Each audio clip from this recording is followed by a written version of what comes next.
The flashlight beam stopped on the narrow gap beneath the aging wooden bed frame, illuminating the corner of a forgotten journal sealed in the kind of dust that only forms when years have slipped by unnoticed.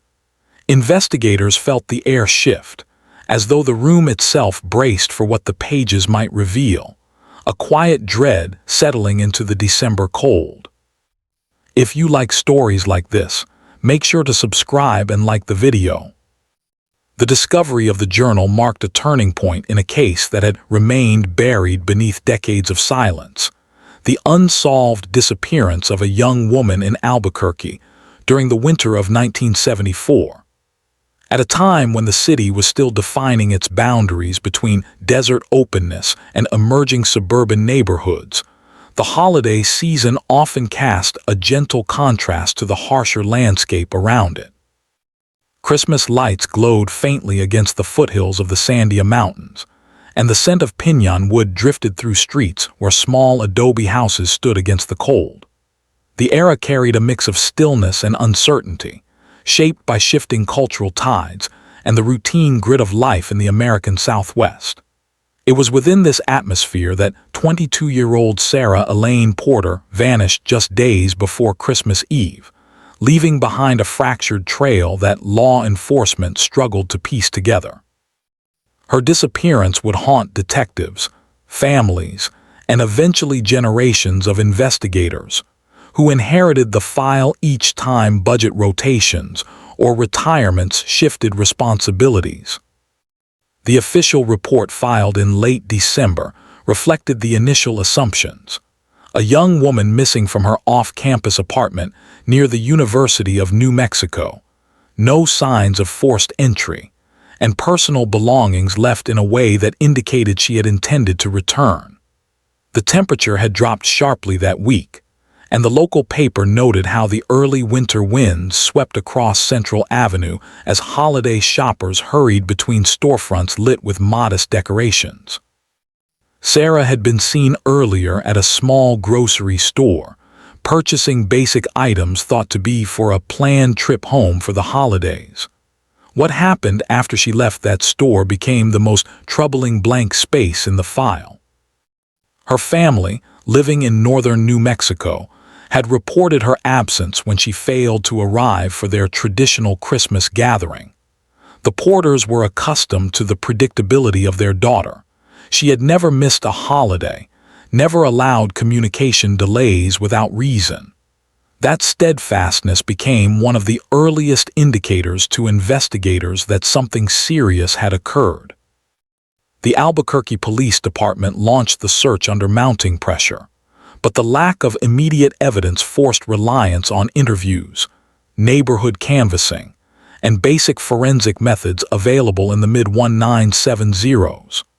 Without advancements such as DNA profiling or digital tracking, investigators depended largely on physical trace findings and the recollections of witnesses whose memories gradually faded as days passed. The entryway of Sarah's apartment became a focal point. Officers noted a set of keys hanging on a hook by the door, groceries still bagged on the kitchen counter, and a coat draped over a chair as though placed there between errands. Nothing suggested a struggle, and yet nothing suggested a voluntary departure either. Records indicate that her journal was not found during the original investigation, likely overlooked due to its placement beneath the bedframe and the limited search guidelines of the time. Instead, investigators concentrated on known acquaintances, class schedules, and any potential conflicts. The harsh winter affected visibility in rural searches and strained resources already limited by holiday staffing reductions. As the investigation moved into January 1975, attention shifted briefly towards sightings reported along Interstate 25. Travelers had claimed to see a young woman walking along the shoulder near evening hours, but inconsistent descriptions made verification impossible. The Albuquerque Tribune and other local press outlets published small articles urging the community to remain alert, though public interest waned as the season changed and new concerns overshadowed the story. For the Porter family, Each passing week felt heavier against the unbroken desert horizon. They visited police stations, called possible leads, and kept a stack of flyers in the glove compartment of their car, handing them out whenever a new store or gas station might allow a posting. The effort sustained community awareness temporarily, but with no confirmed trace of Sarah, the case slowly drifted into the growing list of unresolved missing person files. The cold case unit that eventually inherited the binder decades later referred often to the simplicity of its earliest pages. A single photograph of Sarah clipped to the inside cover, a brief list of personal details, a timeline constructed from receipts, phone logs, and statements from neighbors who lived in the complex at the time. One neighbor recalled hearing footsteps in the hallway around the night she disappeared, but the memory lacked precision. Another remembered seeing her car parked near the building early the next morning. None of these observations provided momentum for investigators, who struggled to reconcile the absence of physical evidence with the possibility of an opportunistic offender passing through the area. The winter of 1974 had brought a mix of festive anticipation and unease across much of the United States. Economic pressures, social changes, and the lingering turbulence of the early decade influenced how communities perceived safety. In Albuquerque, the blend of urban expansion and wide-open desert routes meant that people could come and go without drawing much notice. That broader context formed part of the challenge. Offenders crossing state lines, hitchhikers blending into the rhythms of interstate travel, and transient populations complicated the ability to establish reliable patterns. Still, detectives refused to classify Sarah's disappearance as an expected outcome of the era. Her consistent lifestyle, academic routine, and close relationship with her family contradicted theories of voluntary flight. Her belongings remained stored for years, sealed in a modest evidence box labeled with a fatting case number. Inside were items both mundane and meaningful: a wristwatch needing repair, notebooks from college courses, and a set of Christmas cards she had yet to mail. Investigators decades later described the box as a snapshot frozen in the winter of 1974, a reminder of how abruptly a life could be interrupted. That preserved accumulation became significant not because of what it contained, but what it failed to contain. The journal, discovered much later under different circumstances, represented a missing piece that altered interpretations from earlier eras of investigation. By the early 2000s, new cold case procedures had taken shape across the country. Many departments adopted systematic reviews of long-dormant files, integrating forensic advancements such as improved fingerprint analysis, trace fiber comparisons, and cross-referencing databases that expanded beyond state boundaries. The Albuquerque cold case team began digitizing archival material, cataloging reports that had previously sat in metal filing drawers. Sarah's file was one of hundreds queued for review, but it stood out because of its completeness and the absence of contradictory leads. Cases with too many theories often became tangled. This one was defined by a striking void. In 2009, an unrelated investigation brought detectives back to the apartment complex where Sarah had once lived. The building was undergoing renovations, and contractors reported discovering several old items lodged behind fixtures and beneath floorboards as they upgraded the units. Most of these were discarded as general refuse, but one contractor, noticing a cloth-bound book tucked beneath the slats of an outdated bedframe set for removal, turned it in to the property manager. The manager, familiar with local lore about the unresolved disappearance, contacted authorities out of caution. That decision reopened the case in a way no one had anticipated. Once the journal was authenticated as belonging to Sarah Porter, the shift in investigative direction became immediate. The entries, though private and informal, offered glimpses into her routines, concerns, and interactions during the semester before her disappearance. Cold case analysts examined each page meticulously, noting references to locations, dates, and people. The handwriting exhibited no signs of distress, but a series of repetitive observations about feeling watched near the apartment complex caught investigators' attention. The wording was subtle, not suggestive of outright threat, but indicative of heightened awareness. The emphasis on being observed became a focal point. The entries referenced a man she believed she had seen multiple times near her building, often in early evening hours when residents returned from school or work. She did not describe him in detail, but she mentioned a distinct vehicle parked intermittently on the street. The car, according to her notes, appeared older and somewhat out of place for the student neighborhood. Cold case detectives began cross-referencing vehicle registration records from the era, though challenges arose due to incomplete archival preservation. Parallel to these inquiries, analysts reviewed long-forgotten police reports involving suspicious activity near campus corridors in late 1974. A pattern emerged. Multiple women had reported the presence of a man loitering near apartment complexes, though the descriptions varied. While none of these reports resulted in arrests at the time, the accumulation of incidents provided potential context for Sarah's unease. Investigators recognized that such offenders sometimes escalated behavior opportunistically rather than following predictable routines, complicating linkage analysis. The preservation of the journal itself became a small miracle within the procedural narrative. If renovations had occurred a few years earlier, or if the contractor had simply discarded the item, the case might have remained stagnant indefinitely. Instead, the object bridged past and present, giving contemporary investigators a tangible artifact through which to reconstruct Sarah's final days with greater fidelity. Seasonal significance played into the timeline as well. Her final entry was dated December 21, 1974, just 4 days before Christmas, describing her anticipation of returning home for the holiday. The handwriting remained steady, implying no immediate crisis. Yet she again mentioned seeing the same unfamiliar car near her residence that week.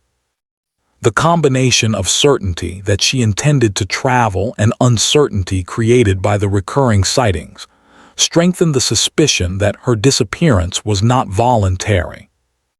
As the team continued its review, a previously overlooked report surfaced in the microfilm archives of the local newspaper, documenting a minor traffic citation issued near Sarah's apartment complex in late December 1974. The vehicle cited matched the general description mentioned in her journal. The driver, according to preserved records, was a man in his 30s who had recently moved to the area for seasonal construction work. The citation listed an address that investigators later learned matched a rental unit less than a mile from Sarah's building.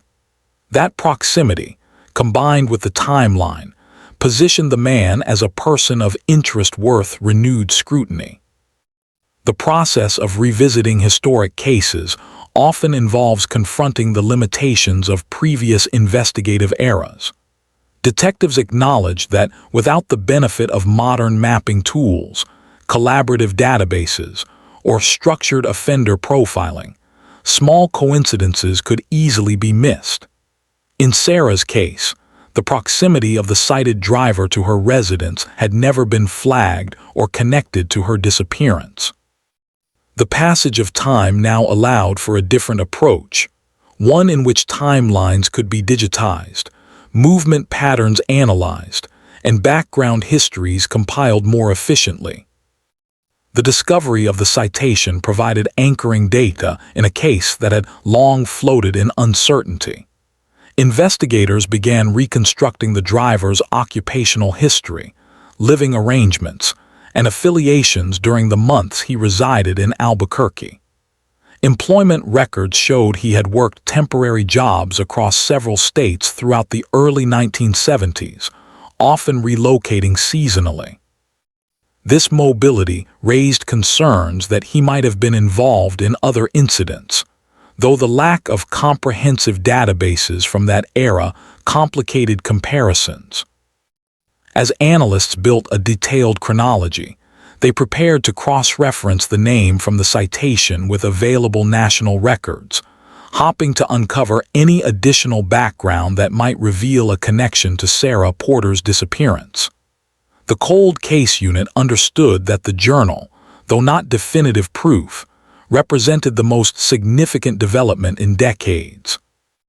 It offered not only context but direction, a path through the winter shadows of 1974 that investigators had never previously been able to follow. The cold case unit's renewed interest in the man sighted near Sarah Porter's apartment marked the beginning of a meticulous reconstruction effort that would span months. With the journal entries providing behavioral context and the old traffic citation offering a narrowed focal point, investigators began tracing the man's movements throughout the winter of 1974. His name, preserved in the citation log, appeared in scattered municipal records across several southwestern states. Employment documents placed him at short-term construction sites, infrastructure repair projects, and seasonal labor camps. Such mobility complicated traditional investigative models, but it also highlighted a common thread among itinerant workers during that era: the ability to enter and exit communities with minimal notice. For cold case detectives accustomed to digital trails and data mapping, the challenge lay in interpreting decades-old fragments into a coherent pattern. One of the first tasks involved identifying his exact residence at the time Sarah disappeared. Property records showed that he had rented a small unit in a single-story complex built in the late 1960s, typical of Albuquerque's expanding suburban grid. The structure was modest, situated near a bus route, and within walking distance of both the university and multiple construction sites where he might have sought work. Investigators visited the location, now renovated and inhabited by new tenants who were unaware of its earlier history. The dusty storage areas behind the building offered little, but the physical proximity to Sarah's apartment reaffirmed that the driver would have passed by her complex regularly, particularly if using Central Avenue for commuting. The next phase required evaluating his known behaviors in other jurisdictions. Background checks revealed a pattern of minor infractions, trespassing, disorderly conduct, and a few unverified complaints about suspicious loitering reported by residents in towns where he had briefly lived. None of these incidents warranted prosecution at the time, but the collective pattern suggested someone accustomed to navigating the margins of public scrutiny. Investigators noted that in several cases, the complaints occurred near residential areas where young women reported feeling watched, though no direct threats or criminal acts were substantiated. The absence of concrete evidence in those earlier decades meant that such reports had not been preserved in a manner conducive to cross-jurisdiction comparison. Through modern archival retrieval techniques, analysts pieced together enough to warrant deeper inquiry. As winter transitioned into spring during the original 1975 investigation, officers had struggled to maintain momentum without forensic anchors. Now, 40 years later, the cold case team understood that identifying linkages across geography and time would require revisiting those limitations. They requested access to neighboring states, microfilm archives, combing through old police logs and small-town newspapers. Efforts focused on locations where the man had lived roughly between 1972 and 1975. In one New Mexico border town, a brief article reported the questioning of a construction worker in connection with a missing person call involving a young woman. Although the woman later returned home safely, the questioning suggested that authorities had viewed the man with suspicion long before Sarah's disappearance. No formal record of the conversation survived beyond the newspaper mention, but the details strengthened investigators' confidence in exploring him as a central figure. The case's seasonal setting provided additional angles. Sarah disappeared shortly before Christmas, a time when university campuses thinned out and residential streets often grew quieter. The reduced activity would have enabled someone familiar with the patterns of the area to identify moments of opportunity. In reviewing Sarah's schedule, investigators determined that her classes concluded 2 days before she vanished. She had purchased travel essentials and planned her return to her family home, indicating a predictable routine. The man under scrutiny, according to employment records, had taken leave from a construction job during the same week. This overlap aligned the timelines more closely than earlier investigators could have known. The cold case team conducted interviews with surviving relatives and acquaintances of the man, though many were hesitant or unable to recall his behaviors clearly after so many years. A cousin described him as someone who moved frequently, rarely settling long enough to form strong relationships. A former coworker vaguely remembered him speaking about the college area in Albuquerque, but the comment lacked specificity. Still, the accumulation of these testimonies contributed to a broader behavioral profile, establishing him as someone whose presence in various communities often drew mild concern without generating actionable evidence. Investigators also explored the man's known vehicles. The journal described an older car, possibly manufactured in the late 1960s, with faded paint and an unusual rear dent. Records indicated that he had owned a similar model during the time period. Without photographs, analysts relied on registration forms and descriptions from historical documents to approximate the likelihood that the car Sarah observed was indeed his. The resemblance proved enough to consider it a probable match, though not definitive. However, the convergence of vehicle description, geographic proximity, and behavioral patterns fortified the case's direction. As detectives reconstructed the events surrounding Sarah's final known hours, they revisited every report, interview, and piece of evidence. A reevaluation of witness statements revealed that one neighbor had mentioned the sound of a car door closing late at night near the time of her disappearance. The detail had been dismissed originally due to lack of context, but in light of the journal and the vehicle records, it gained renewed significance. Another neighbor recalled occasional sightings of an unfamiliar man loitering near the building during early evening hours. Again, such observations had held little meaning before, but now connected subtly to the broader investigative narrative. Meanwhile, forensic analysts examined items stored in Sarah's evidence box.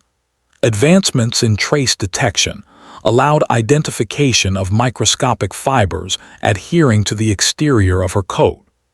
While contamination over decades limited reliability, the fibers were consistent with industrial materials commonly used in construction environments during the 1970s. This did not implicate the suspect directly, but reinforced the theory that she may have been in brief proximity to someone connected to such work. The trace findings served primarily as contextual support rather than definitive proof. By 2012, the cold case team prepared a summary report outlining their preliminary findings and recommended next steps. The journal entries, vehicle records, behavioral history, and geographic correlations strengthened the rationale for locating the man and conducting a formal interview. However, additional research uncovered that he had passed away in 1998 in a rural area of Arizona. His death complicated matters, forcing investigators to rely entirely on archival evidence, behavioral analysis, and any remaining material that could withstand legal scrutiny. This limitation did not slow the investigation. Detectives expanded their research into the man's possessions at the time of his death, reaching out to county authorities for inventory logs associated with his estate. These logs listed several personal items, though most had been auctioned or discarded. Among the few preserved records was a notarized document listing his last known vehicles and tools. A former landlord from his later years recalled that he kept various belongings stored in an aging metal shed behind a rental property, though its contents had been cleared long ago. Still, the landlord remembered a worn book that the man carried occasionally, which seemed unusual for someone who demonstrated little interest in reading. No description of the book existed, and its relevance remained unclear. One promising lead involved tracing the suspect's work history further back than the initial investigative range. Construction companies from the early 1970s maintained sparse payroll records, but enough remained to identify specific projects. Investigators discovered that he had worked on a renovation project near a university in Arizona in 1973, where two female students had reported concerning encounters with a man matching his general appearance. While neither incident escalated into criminal behavior, both students, according to archived notes, described a man who followed them over short distances. The pattern aligned with the unease Sarah had expressed in her journal entries. As the pattern solidified, the cold case unit prepared to seek forensic authorization to exhume the man's remains. The intent was not to establish cause of death, already documented, but to obtain DNA that could be compared to preserved trace material from Sarah's belongings. Although degradation over time posed challenges, modern laboratories offered sensitive analysis techniques capable of extracting partial profiles. The process required coordination with multiple jurisdictions, legal permissions, and forensic consultation. Throughout, investigators remained aware of the emotional weight carried by Sarah's family, who had lived for decades with questions they feared might never be answered. The exhumation process proceeded cautiously. Forensic teams collected samples sufficient for comparative testing, and laboratories initiated the analysis. Several months passed before results became available.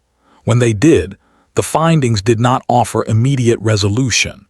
The DNA recovered from Sarah's preserved items was too limited and too contaminated to generate a definitive match. However, the absence of exclusion reinforced the possibility of the suspect's involvement.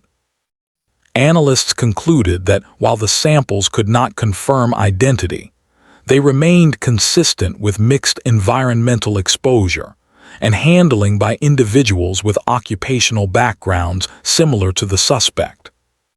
The next breakthrough emerged through a different avenue: a reevaluation of vehicle paint fragments recovered near Sarah's apartment complex. In the original investigation, the fragments were dismissed as too common to attribute meaningfully. Modern analytical technology, however, allowed for chemical composition comparison across manufacturing records from the era. When cold case analysts submitted the fragments for updated testing, the results indicated a rare paint mixture associated with a limited production run of a specific model. That model matched the vehicle registered to the suspect at the time of the traffic citation. While not conclusive proof of involvement, the alignment narrowed investigative probabilities significantly. With this emerging coherence, detectives undertook a final step: reconstructing the suspect's movements within Albuquerque during the week of Sarah's disappearance using historical data from utility records, employment logs, and geographic mapping. Employment records indicated that he had been absent from work on the day Sarah was last seen. Utility records from his residence, though not detailed enough to confirm presence or absence, showed a pattern of irregular usage corresponding to nights spent away from home. Mapping these irregularities against the timeline suggested he had unaccounted hours during the crucial period. As investigators layered each inference, the composite picture grew clearer. The suspect's repeated presence near Sarah's residence, the vehicle sighting pattern documented in her journal, the alignment of occupational materials with trace fibers, the behavioral consistencies across multiple jurisdictions, and the paint fragment identification collectively formed a foundation strong enough to assert a probable connection. Though the absence of direct forensic confirmation complicated formal closure, the totality of evidence met contemporary standards for case resolution when the primary suspect was deceased. By late 2014, the cold case team prepared a formal findings summary for the Albuquerque Police Department and the district attorney's office. The document recommended classifying the case as solved based on accumulated evidence linking the suspect to Sarah Porter's disappearance. The process required careful articulation to ensure that the conclusions reflected both legal prudence and evidentiary integrity. For Sarah's family, the forthcoming notification represented the first opportunity in 40 years to understand, however incompletely, what had likely happened during the winter of 1974. The final determination would not come quickly. Review committees examined each evidentiary thread, evaluating reliability and cross-checking documentation for accuracy. While the conclusions lacked the definitive clarity offered by DNA confirmation, the weight of converging indicators persuaded officials to move toward resolution. They recognized the significance of ending decades of uncertainty while ensuring that investigative standards remained firmly upheld. The months of administrative review that followed underscored how carefully cold case conclusions must be handled, especially when the suspect is no longer alive to answer questions or stand trial. Committees revisited archival procedures, scrutinized every fragment of documentation, and assessed whether the evidentiary mosaic built by the cold case team met the threshold required for official closure.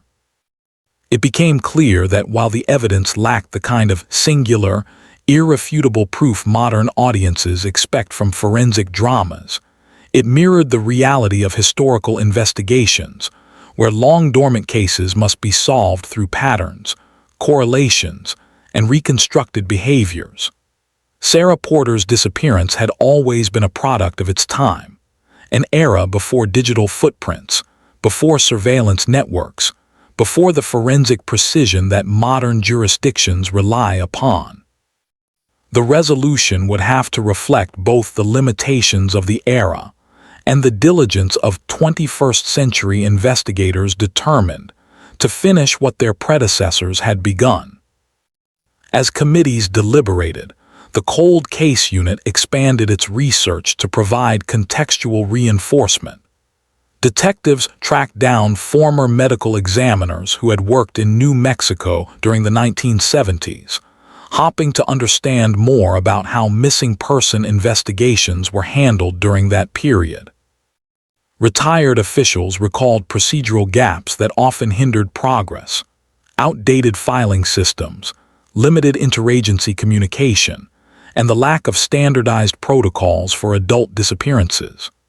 Missing person cases involving college-age women were frequently deprioritized unless clear evidence of foul play emerged. That institutional landscape explained why the search for Sarah had stalled so quickly after initial canvassing failed to uncover direct leads. Even if investigators at the time had identified the significance of the suspicious vehicle sightings, they lacked the structural support necessary to pursue the angle across multiple jurisdictions. Parallel to these interviews, analysts began reconstructing the social environment surrounding Sarah's final semester. They reviewed class rosters, library sign-ins, old student newsletters, and records from community organizations she had participated in. The intent was not to suggest alternative suspects, but to map the rhythms of her daily life more precisely. The process uncovered subtle but meaningful indicators of her consistency: regular attendance in lectures, a predictable walking route between campus and her apartment, and a narrow social circle. Each detail reinforced investigators' long-standing belief that her disappearance was not the result of voluntary flight, but rather an external interruption that targeted a predictable routine. The predictable elements of Sarah's life contrasted sharply with the unpredictable movement patterns of the suspect, emphasizing how easily an opportunistic offender could have exploited the quiet streets and early evening lulls characteristic of Albuquerque's residential areas in the 1970s. During this extended review period, the Porter family met privately with detectives to receive updates. Understandably cautious after decades of disappointment, they approached each briefing with measured hope. The cold case unit explained that the likely suspect had died years earlier, meaning there would be no courtroom trial, no direct confession, and no opportunity for the family to hear an explanation. What they could offer instead was a cohesive, evidence-based narrative supported by modern analytical techniques, and a convergence of findings unavailable to investigators in the 1970s. The family expressed mixed emotions: relief that the suspect had been identified, sorrow that the truth came without the possibility of legal consequence, and gratitude that the case had not been forgotten despite the passage of 4 decades. Meanwhile, detectives expanded their review of the suspect's behaviors prior to arriving in Albuquerque. Payroll records from a California construction company indicated that he had been employed on a project in 1971, during which time a newspaper had reported a pattern of young women being followed near a transit station. While no suspect had been identified at the time, the general description given by witnesses resembled early employment photographs of the man now linked to Sarah's case. Again, the evidence was circumstantial, yet it contributed to a growing picture of behavioral continuity stretching across states, years, and temporary job durations. Investigators emphasized that while these earlier incidents could not be proven to involve the suspect conclusively, they illustrated the kind of movement and behavior consistent with the case profile. A breakthrough occurred when analysts revisited old personnel records from a regional infrastructure project the suspect had worked on during the summer before Sarah disappeared. In those records, supervisors described him as quiet, withdrawn, and often absent during non-work hours. One supervisor, in a long-archived evaluation, mentioned that he seemed to take long drives at night and appeared preoccupied with watching people. While the language was vague, it mirrored behavioral traits described in Sarah's journal: the sense of being watched, the recurrence of an unfamiliar vehicle, and the subtle feeling of unease that grew during the semester. Investigators added the evaluation to their timeline summary, marking it as additional support in establishing psychological consistency and motive opportunity. It took nearly 6 months of administrative oversight before the findings were formally reviewed by the district attorney's office. The DA's legal analysts assessed each category of evidence: behavioral, circumstantial, geographic, and forensic, determining whether the totality met the threshold for designation as a solved case when the suspect was deceased. The office concluded that while no single piece of evidence provided absolute certainty, the accumulation of indicators created an overwhelming probability pointing to the same individual. They emphasized that modern cold case resolutions often rely on cumulative reasoning, especially when evaluating historically limited investigations. Based on that standard, they approved the classification of the case as solved. With this approval, the Albuquerque Police Department scheduled a private briefing to deliver the official closure to the Porter family.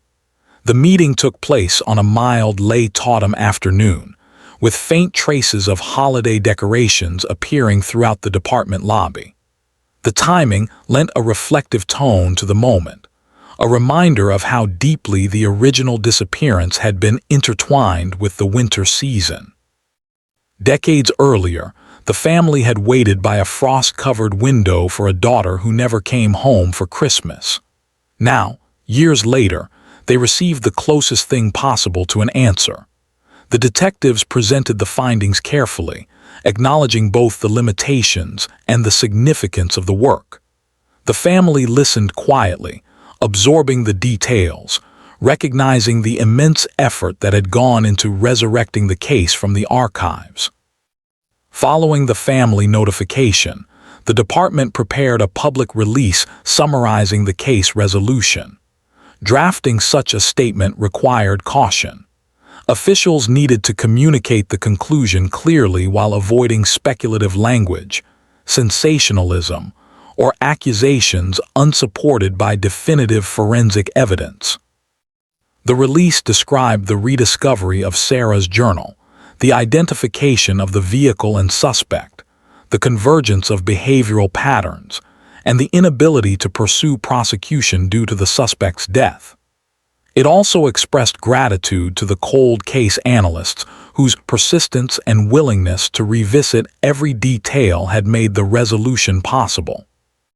The announcement generated renewed interest among local media outlets, many of which reflected on how the city of Albuquerque had changed since the mid-1970s, and how the story represented both the fragility of early investigative systems and the strength of modern review techniques.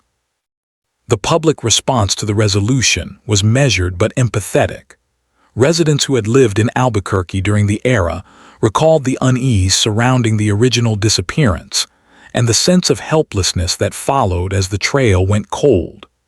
Younger generations learned of the case for the first time, observing how long-term investigations evolve and how non-digital evidence, written journals, archived records, forgotten reports, can still hold the key to unlocking a historical mystery. The journal itself became a symbol of the case, not for the dramatic revelations it contained, but for the quiet honesty with which it documented a young woman's life. Its rediscovery served as a reminder that even overlooked details can eventually reshape an entire investigation.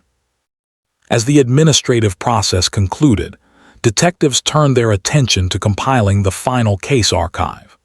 They organized the investigative chronology into structured digital files, ensuring that every lead, every interview, every recovered document was preserved for historical record. Although the suspect was deceased and the legal aspect had reached its conclusion, the department recognized the importance of maintaining a complete case narrative for future reference and training. Cold case investigators frequently study resolved historical files to understand investigative evolution, procedural limitations, and best practices for handling missing person cases where the initial evidence is sparse.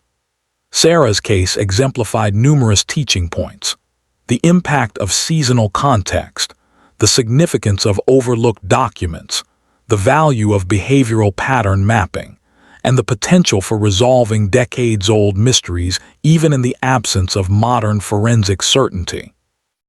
In the months that followed, the case continued to influence procedural improvements within the cold case division.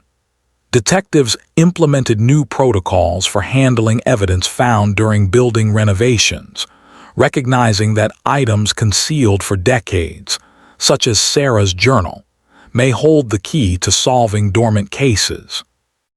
They strengthened partnerships with construction crews, landlords, and archival repositories, emphasizing the importance of reporting unusual discoveries instead of discarding them.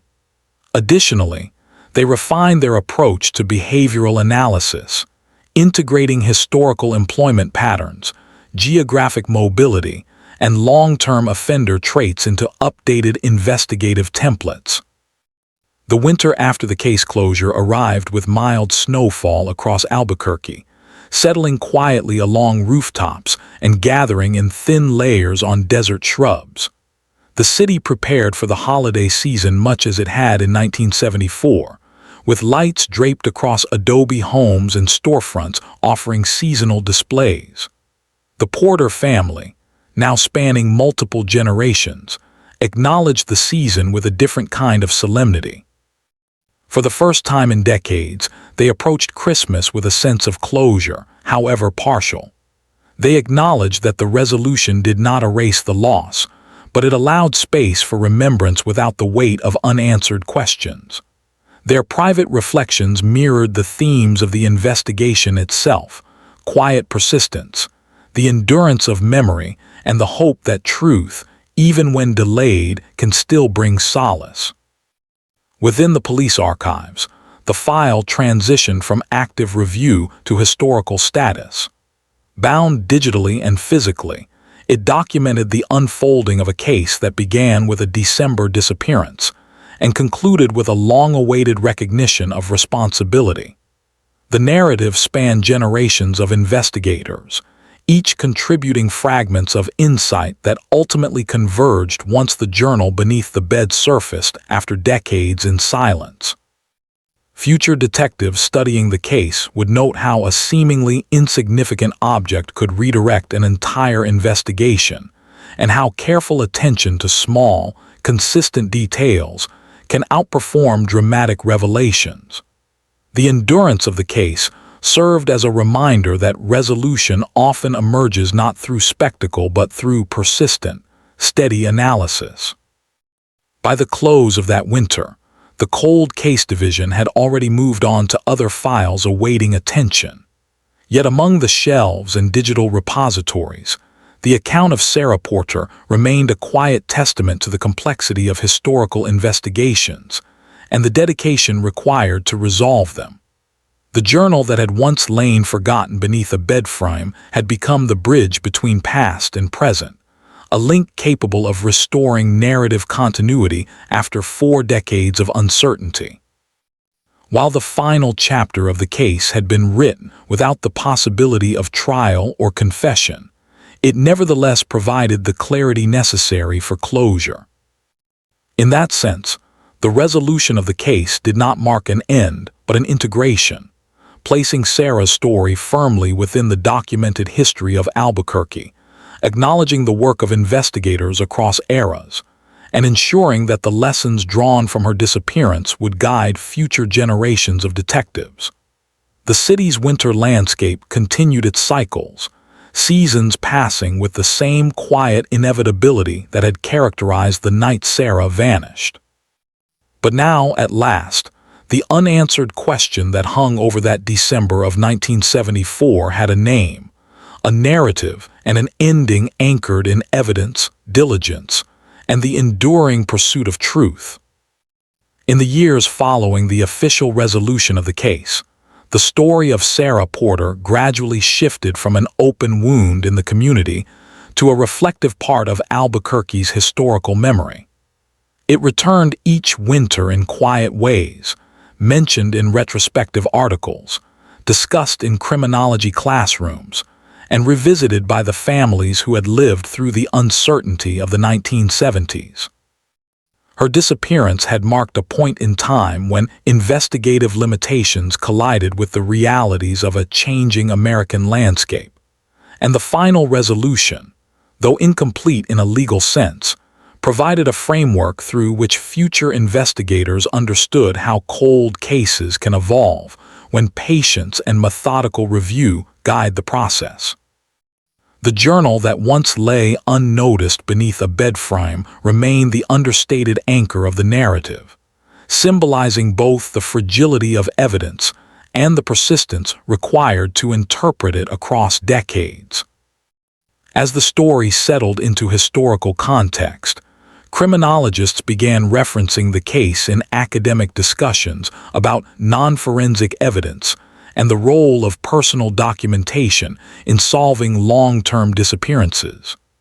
Sarah's journal offered a rare, authentic window into the life of a victim whose disappearance had minimal physical evidence attached to it. Her words, written without anticipation of investigative significance, provided clues that modern analysts used to reconstruct patterns of observation and discomfort that might otherwise have remained invisible. The journal had not solved the case entirely, but it had redirected the entire trajectory of the investigation, guiding detectives toward an overlooked suspect and framing the broader behavioral context in which the disappearance occurred.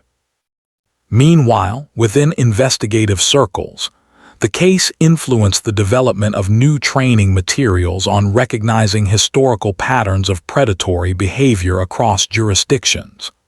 The suspect, though never confronted in life, had demonstrated the characteristics of a transient offender who exploited geographic mobility and inconsistent law enforcement communication to avoid sustained scrutiny.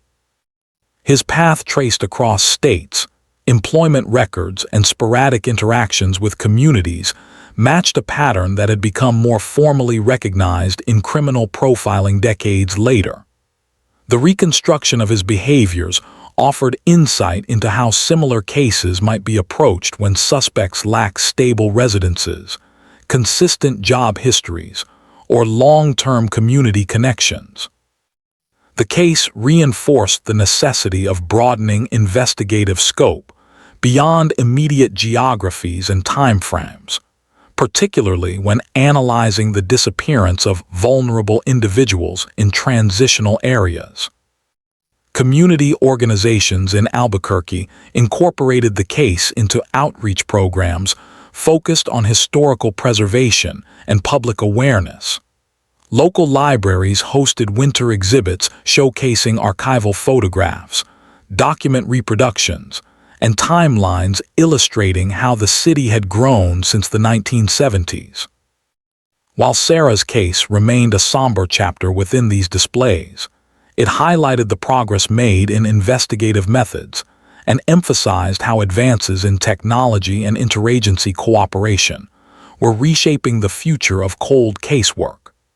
Visitors came not simply to learn about the disappearance, but to understand the human impact of investigative breakthroughs that had emerged only because researchers and detectives refused to let the case fade into obscurity.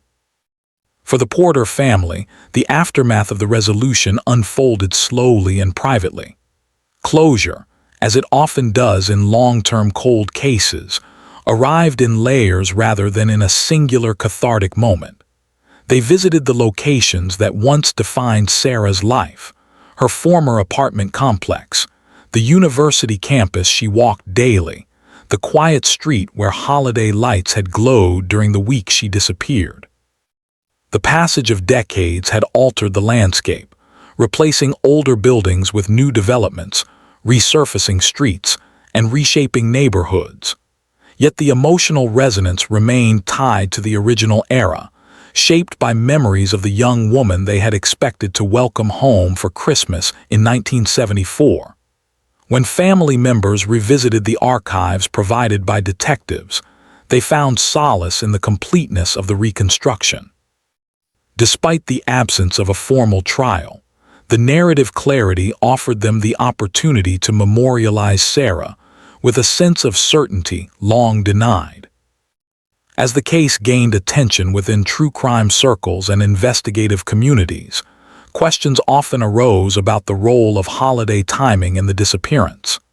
Analysts noted how the winter season, particularly the days preceding Christmas, inherently shifted community dynamics. Reduced campus activity, altered work schedules, and increased travel left some areas quieter than usual, creating environmental vulnerabilities. The phenomenon was not unique to Albuquerque. Across the United States, Winter months historically carried higher risks for opportunistic offenders targeting individuals whose routines were temporarily changed. Sarah's case became a study in how seasonal context intersects with routine activities, and how changes in predictable patterns can make certain individuals more visible or accessible to those seeking opportunity. The Cold Case Division incorporated these insights into training modules that emphasized the significance of environmental cues, lighting conditions, foot traffic changes, and temporary population shifts. By analyzing Sarah's habits through the lens of environmental criminology, investigators demonstrated how subtle shifts in community rhythms play a role in victimization risk. The goal was not to impose retroactive blame, but to elevate awareness of how investigative sensitivity to environment-specific variables can aid in reconstructing historical timelines. One of the most enduring aspects of the case was the way it illustrated the importance of re-examining overlooked evidence. The journal, though not initially deemed relevant, ultimately became the linchpin that transformed a stagnant file into a solvable case. Detectives and archivists began using it as an example when training new recruits on the importance of carefully cataloging personal belongings, written materials, and seemingly inconsequential artifacts. Cold case supervisors emphasize that evidence value is not fixed. Rather, it evolves in tandem with investigative methods, forensic advancements, and contextual reinterpretation. A piece of evidence that appears meaningless during an initial investigation may later acquire significance when viewed through a different analytical framework. Meanwhile, forensic laboratories use the case as a demonstration of the limitations and possibilities of working with degraded evidence.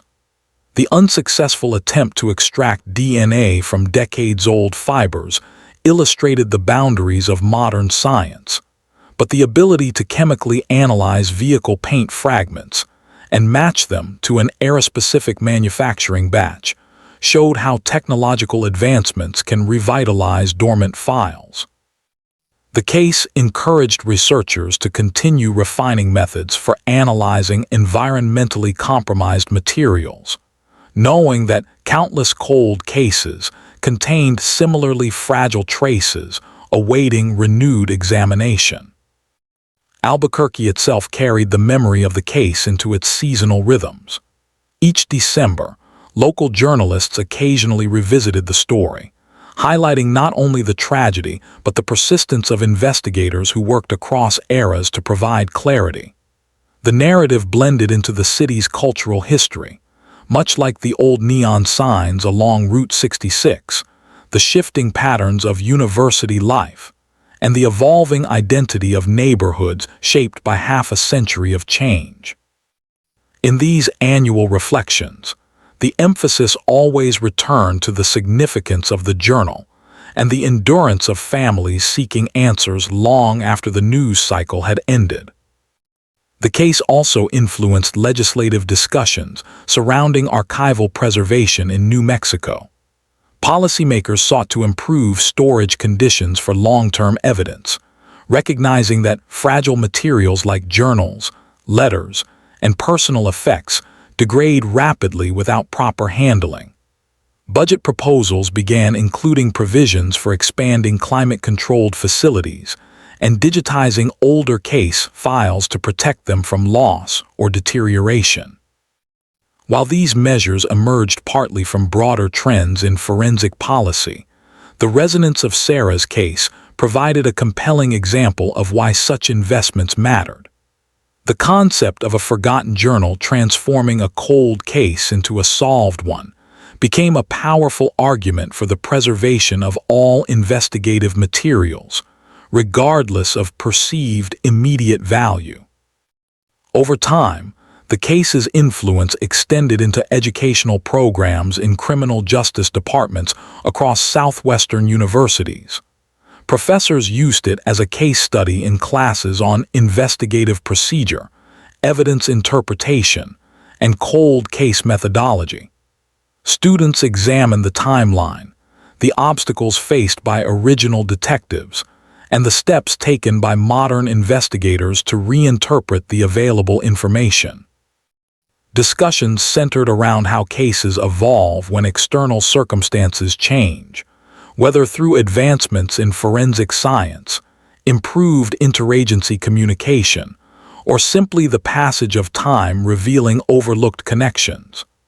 The case became an example of how discipline, patience, and careful reasoning form the backbone of successful long-term investigations. For the detectives who had spent years revisiting every detail, the final compilation of the case archive represented both an ending and a continuation. While the active phase of the investigation had concluded, the lessons extracted from the process continued to guide their approach to new files. They understood more deeply the necessity of treating every detail as potentially significant, every overlooked object as a possible turning point, and every dormant case as a solvable mystery awaiting the proper alignment of evidence, analysis, and persistence. By the time a full decade had passed since the journal's discovery, the case had assumed a quiet permanence in the city's recollection. The bedframe beneath which the journal had once rested had long since been replaced, the apartment renovated, the street resurfaced. Yet the memory of what that small object revealed remained fixed in the community's understanding of how truth can endure beneath layers of time and silence. The narrative of Sarah Porter, her life, her disappearance, and the eventual uncovering of the truth, became a reminder that resolution is not always swift, nor dramatic, nor accompanied by the finality of courtroom verdicts. Instead, it is often pieced together gradually, through determination, patience, and the willingness to search where others have not looked. Each winter, as holiday lights appeared across Albuquerque, and the air took on the familiar scent of piñon smoke, the story of the case lingered quietly in the background of community memory. It lived not as an open wound, but as a testament to the capacity for closure even when certainty is incomplete. The final legal outcome reflected the realities of time. The suspect had died years before he could be confronted, leaving the resolution to rest upon evidentiary convergence rather than judicial process. Yet the conclusion stood firm within investigative standards. The disappearance of Sarah Porter in December 1974 was attributed, through overwhelming circumstantial alignment, to a man whose transient lifestyle and behavioral history matched every reconstructed pattern. With that determination, the file closed not as an unresolved void but as a documented chapter in the city's history, preserved for future generations to study, reflect upon, and learn from. In the end, what remained was not just the identity of the suspect or the chronology of events, but the profound reminder that answers can still emerge from the quiet corners of memory and the forgotten spaces beneath old wooden bed frames, where truth waits patiently to be found.